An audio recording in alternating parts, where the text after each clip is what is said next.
directly, you've talked about it, but to ask directly, do you believe that you were targeted because of your faith? I think that's a question for the prosecutors to determine what the mens rea, what the motivation was for this crime. It's not for me to answer. And have you asked internally? Like how this could happen? Have you asked PSP and? We're having a lot of conversations with PSP, and they are doing a number of things. Number one, having an independent review of all security measures. Number two, taking concrete steps to improve our security measures.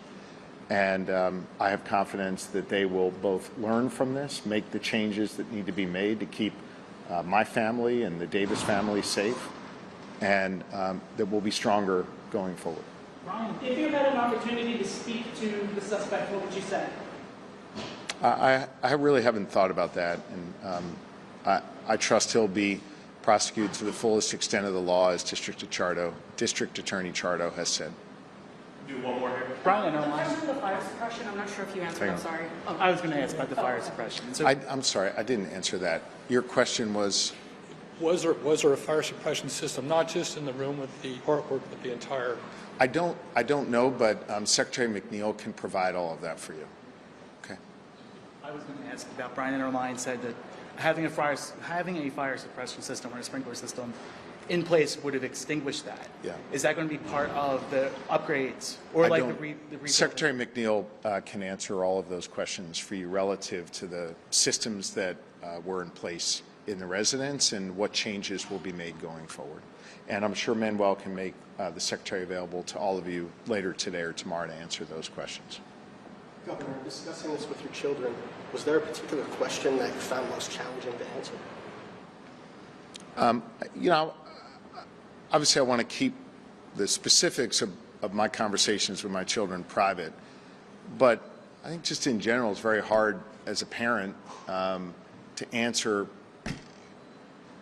to children like, why does this kind of stuff happen in life? Forget targeting me or my family or the governor's residence, but why are there people out there that want to do harm to others? And those are hard questions to answer for kids. And I don't proclaim to have a monopoly on good answers. I'm sure there are other parents out there who could do a much better job of explaining that to their kids. I think the most important thing I can do for my kids right now is to answer the specifics that I know so that they have the information they need, and to just hug them a lot, kiss them a lot, and let them know that they're safe and that they're going to be okay. And just get them back into their normal routine as much as possible. Okay? Did you hear from President Trump at all after this? I haven't, no.